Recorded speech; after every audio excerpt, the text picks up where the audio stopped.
নমস্কার। পেরেন্টিং ব্যাপারটা কিন্তু আসলে বাবা মার বড় হওয়া। একজন ইন্ডিভিজুয়াল থেকে বাবা মা হিসেবে সন্তানের সঙ্গে একসঙ্গে বেড়ে ওঠাটাই আমাদের কাছে আজকালকার মায়েদের কাছে পেরেন্টিং। আর আজকে আমরা একটু অন্য জায়গায়। আমি মোটামুটি একটু নস্টালজিক, কেননা এই ঘরটা থেকে আমাদের যে কোনো কাজ, অকাজ, কুকাজ সবের প্ল্যানিং শুরু হয়েছে।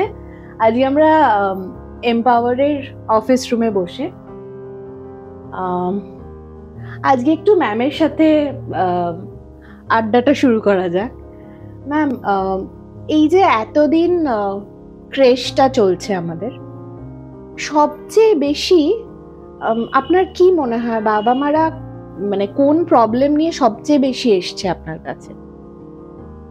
নানান রকম প্রবলেম নিয়েই বাবা মারা আসেন, কিন্তু ম্যাক্সিমাম টাইম দেখেছি মাদের মধ্যে একটা গিল্ট কাজ করে, আর সেটার জন্য তারা ভীষণ নিজেদেরকে মনে করেন যে বাচ্চাকে রেখে কাজ করতে যাচ্ছি, কেন আমাকে ক্যারিয়ার করতেই হবে কিনা, অথচ আবার সেটাও প্রয়োজন। সেটাও অনেকে বলেন যে ম্যাম আজকালকার দিনে দুজন সম্ভবই করতে হয় সেটা, কিন্তু অ্যাট দ্য সেম টাইম এক একজন প্যারেন্ট এরকমও আছেন যে বাচ্চাকে ড্রপ করে গিয়ে কাজে গিয়ে তারা সমানে হোয়াটসঅ্যাপ করতে থাকেন, মানে একটা অ্যাংজাইটি চলে সব সময় তাদের মধ্যে চলে।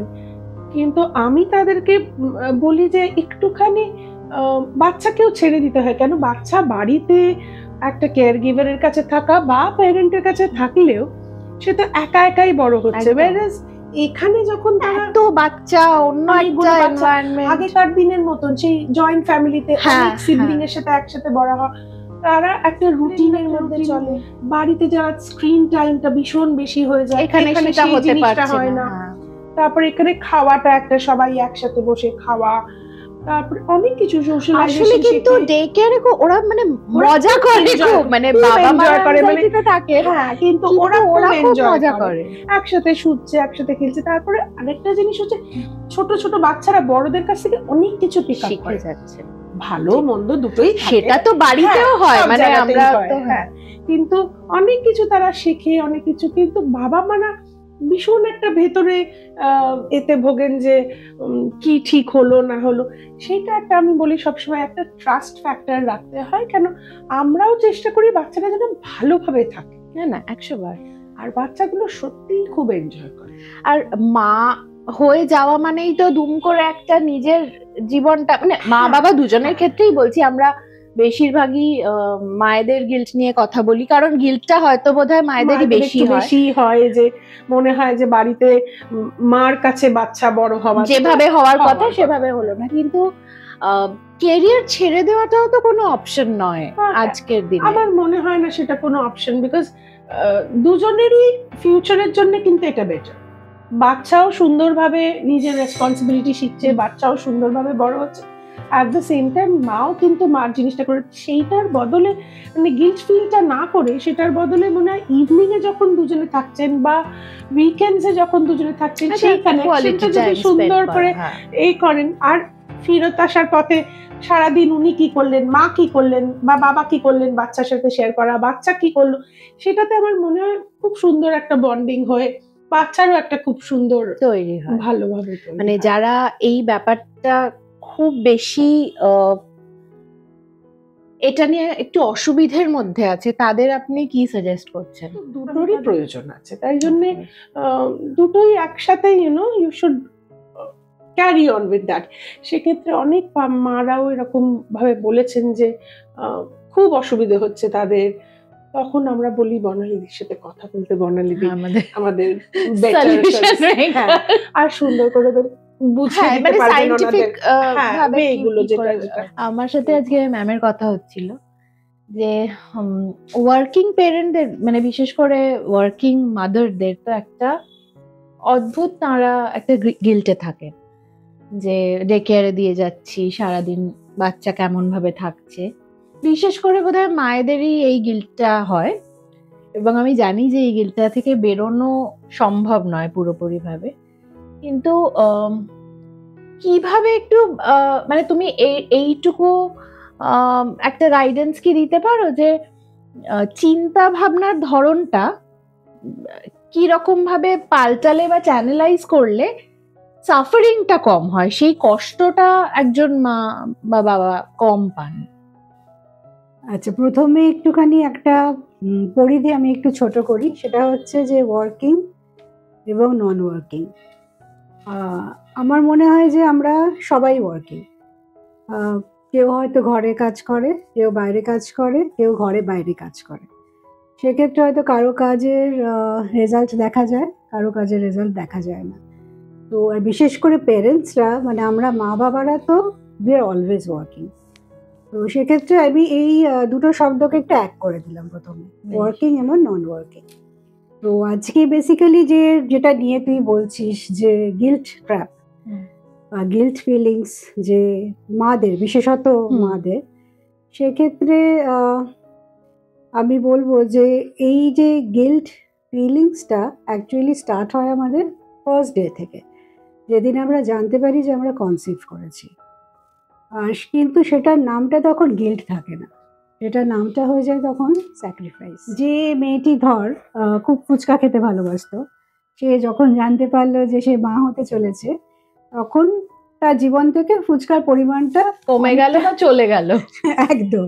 বা যে ধর খুব ট্রাভেল করতে ভালোবাসতো, তার ট্রাভেলিংটা অনেকটা কমে গেল। এবার এটা কিন্তু খুব নর্মাল কোর্স।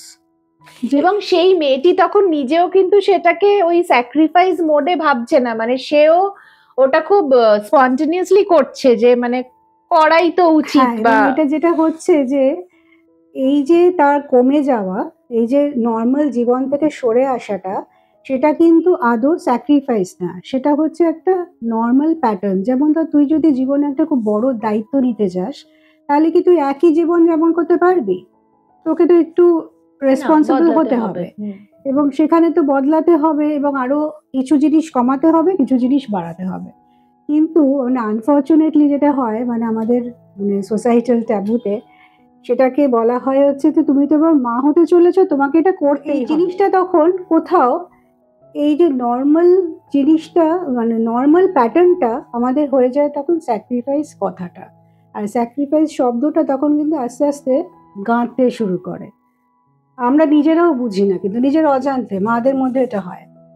তারপরে এটা তো একটা নর্মাল তোর, যে যখন মানে প্রিন্যাটাল পিরিয়ড এটা চলতে থাকে, এরপরে যখন ঠিক ডেলিভারির পরে তোর শরীর এবং মন দিয়ে বিশাল একটা ঝড় বয়ে যায়, যেটাকে আমরা পোস্টপার্টাম বলি। এবং সেটা নিয়ে আমার তো মনে হয় ইদানিং খুব এই সোশ্যাল মিডিয়া বলো বা এই সময়টাতে খুব কথা হচ্ছে, কিন্তু একটা সময় অবধি কিন্তু এই বিষয়টা নিয়েও সবাই খুব বেপরোয়া ছিল, যে মানে কেন এরকম আইডিয়াই ছিল না। এবং এই যে এই পোস্টপার্টাম কিন্তু আর কিছুই না, একটা হরমোনাল চেঞ্জেস, একটা র্যাপিড ফল হয় ইস্ট্রোজেন আর প্রোজেস্টেরন। এবার সেই জিনিসটা কিন্তু সায়েন্স, পুরোটাই সায়েন্টিফিক, কিন্তু তার জন্য তার মুড সুইংস হচ্ছে, ইরিটেবিলিটি অফ মুড হচ্ছে, তার অনেক কিছু ভালো লাগছে না, সে হঠাৎ করে তার অ্যাংজাইটি হচ্ছে, যেটাকে আমরা সাধারণত বেবি ব্লুজ বলি। কোথাও কি আশপাশের লোকজন বা পরিবারের লোকজনের সাপোর্টটা খুব ম্যাটার করে? এই সময়টা সাপোর্টটা ভীষণভাবে ম্যাটার করে, কিন্তু যেটা হয় যে তারাও কিন্তু জানে না যে এটা কেন হচ্ছে। এবার বিশেষ করে যে বাচ্চার বাবা, তার তো কোনো আইডিয়াই থাকে না যে হঠাৎ করে এরকম বিহেভ করছে কেন। এবং বড়রা যারা বা যারা সাপোর্ট দেওয়ার জন্য ওখানে আছে, তারা কিন্তু সেই সময়কার তো এইরকম কিছু ছিলই না। হ্যাঁ, এবং তাদের কথাটা শুনতে হয় যে এইটুকু তো হবেই, তো মা হয়েছিস তো এইটুকু করতেই হবে। ওখান থেকেই কি তাহলে গিল্টটা শুরু, যে মা হয়েছিস? হ্যাঁ, স্যাক্রিফাইসটা তখন আস্তে আস্তে যেটা হয়, মানে ওটা ডিপ রুটেড হয়ে যায়।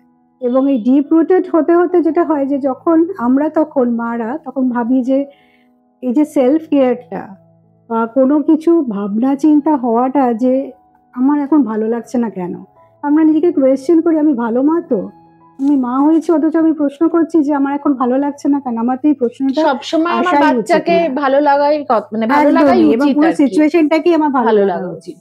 তো এইটা হতে হতে যেটা হয়, যখন বাচ্চা বড় হতে থাকে, একটা অদ্ভুত আনরিয়ালিস্টিক প্রেশার আমরা মারা নিয়ে নিই, নিজেরাই একদম নিয়ে নিই, যেটা আমাদের মানে একদম বলতে গেলে আইডিয়াল মাদার আর রিয়েল মাদার এই দুটোর মধ্যে যেটা ছোট্ট ডিস্টেন্স রয়ে যায়, এটাতেই মা শব্দটা খুব ওভাররেটেড হয়ে যায়।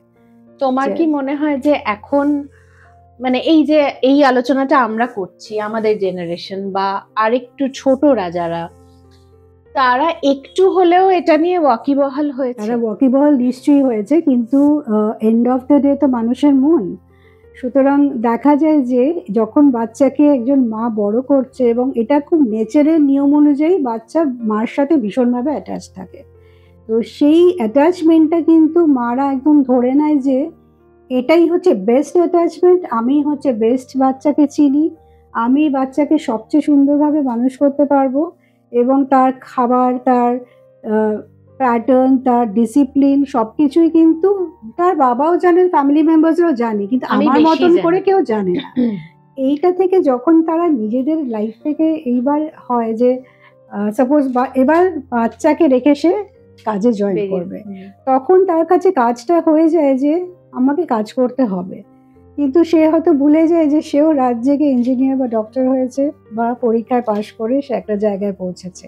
সুতরাং এখানে কিন্তু কাজ করতে হবে না, এটাই নর্মাল যে আমি কাজ করব, কারণ এটাই তো আমার সার্ভাইভাল ইনস্টিংক্ট যে আমি কাজ করব। এবার আমি ঘরে কাজ করতে পারি, বাইরে কাজ করতে পারি। তো এই ক্ষেত্রে আমি বলবো, আমার মাদের একটা কথাই বলবো যে এই সুপার উমেন সিনড্রোম থেকে বেরোনো যায় খুবই ভালো। এবং আরেকটা জিনিসও মনে রাখতে হবে যে সমগ্র প্রাণী জগতে একমাত্র মানুষ ছাড়া বাকিরা কিন্তু একটা স্টেজের পরে বাচ্চাকে ছেড়ে দেয় নিজের মতো করে মানুষ হওয়ার জন্য, কিন্তু মানে আমাদের এখনো দেখা যায় যে 20-25 বছরের ছেলে মেয়েদেরও ব্যাগ গুছিয়ে দেওয়া হচ্ছে, বা আরো বয়স্কদেরও অফিস যাওয়ার আগে জামা কাপড় গুছিয়ে দেওয়া হচ্ছে, তার রুমাল কাছে এগিয়ে দেওয়া হচ্ছে, যে কোনো জেন্ডারই আমি বলছি। তো সেক্ষেত্রে এটা খুব অদ্ভুত যে আমি যদি ছাড়তে পারি না, আমরা যদি না জানি যে আমার কোন রুমালটা নিয়ে আমি বেরোবো, তাহলে তো সেটা খুব আমি জীবনের বড় ডিসিশন কি করে নেব রুমালের ডিসিশনটা নিতে না পারলে। তো সেই ক্ষেত্রে যেটা হয় যে এটা পুরোপুরি কিন্তু মাদের হাতে এবং বাবাদের হাতেও, যে একটু যখন বাচ্চা বড় হয় তখন তাকে ফ্যামিলি মেম্বার্সের সাথে রেখে হাফ অ্যান আওয়ারের জন্য বেরোন, কারণ তার লাইফটা কিন্তু আপনাকে ঘিরে নয়। সে যখন বড় হচ্ছে নিশ্চয়ই 1 বছর অবধি যদি আপনি টাইম দিতে পারেন তাকে টাইম দিন, কিন্তু তার সাথে সাথে শুধু ফ্যামিলি মেম্বার্সের সাথেও খেলছে। কিন্তু তুই দেখবি বেশিরভাগ ফ্যামিলি প্যাটার্নে আমরা বাচ্চাকে খেলতে দিই, কিন্তু বাচ্চাকে একা রেখে যখনই বেরোবার প্রশ্ন ওটা আমাদের নানান জিনিস মাথায় ঘুরতে থাকে। তো সেই জায়গাটা না করে যে আপনার হয়তো কোনো কাজ নেই, আপনি জাস্ট হাফ অ্যান আওয়ারের জন্য কারো কাছে হাঁটতে চলে গেলেন, বা এক কাপ কফি খেতে চলে গেলেন বন্ধুর সাথে, তাতে কিন্তু আপনি খারাপ মা হবেন না, তাতে বড় খারাপ মা সেইভাবে আর কি মায়েদের মনেই এর বাস খুব একটা এক্সিস্ট করে না। তখন কি ওই যে গিল্ট ফিলিংসটা, যে এই হাফ অ্যান আওয়ারটা আমি কফি খেতে খাওয়ার কি দরকার, আমি তো দিতে পারি বাচ্চাকে, কিন্তু ওই হাফ অ্যান আওয়ারে একটা খুব সুন্দর লাইফ স্কিল আপনি বাচ্চাকে শেখালেন, আসলে খুব দরকারি এই গিল্টটা থেকে বেরোনোর জন্য। একদম, এবং একটা লাইফ স্কিল বাচ্চাকে শেখানো যে মা ছাড়াও, যেটা এটা বাচ্চাদের যে সেপারেশন অ্যাংজাইটি, আমরা স্কুলে দেখেছি যে বাচ্চারা কন্টিনিউয়াসলি কেঁদে যাচ্ছে, এটাকে বলা হয় সেপারেশন অ্যাংজাইটি। এই সেপারেশন অ্যাংজাইটিটা একদিনে ভাঙে না, সেই ক্ষেত্রে যদি আমি 1-1.5 বছর বয়স থেকেই তাকে half an hour, 45 minutes, 1 hour এমনি করে করে যেতে পারি, তাহলে যেটা হয় ওদের অটোমেটিক্যালি কিন্তু ওদেরও মাইন্ডসেট তৈরি হয় যে মা বেরোতে পারে আমাকে রেখে।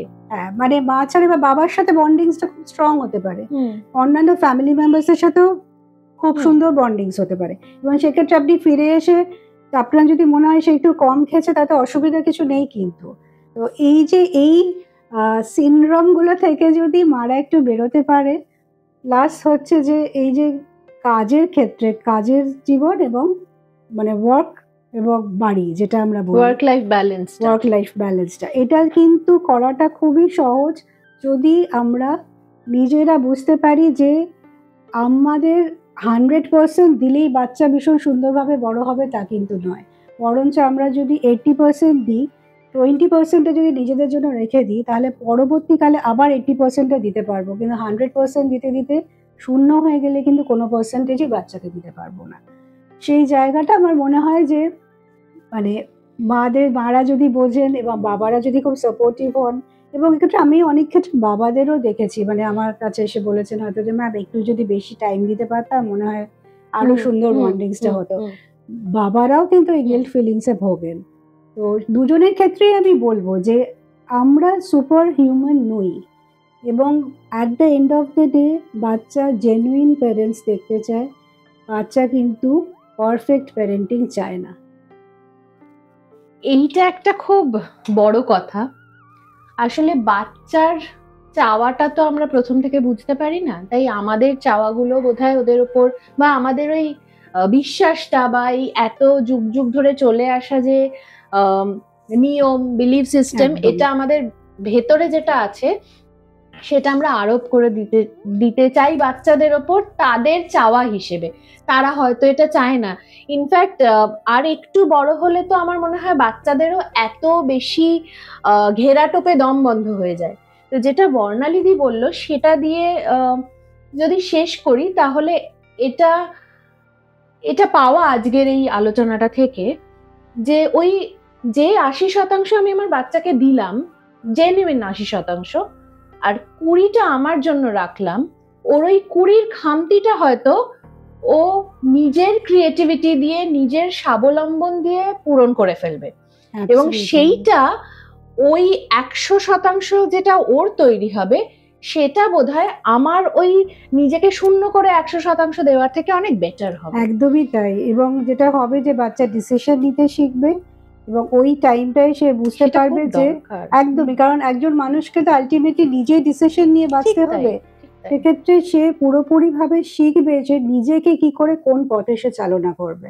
তার মানে এই নয় কিন্তু কোনোভাবে মা বাবার সাথে বন্ডিং এতটুকুও না, না, একদমই নয়।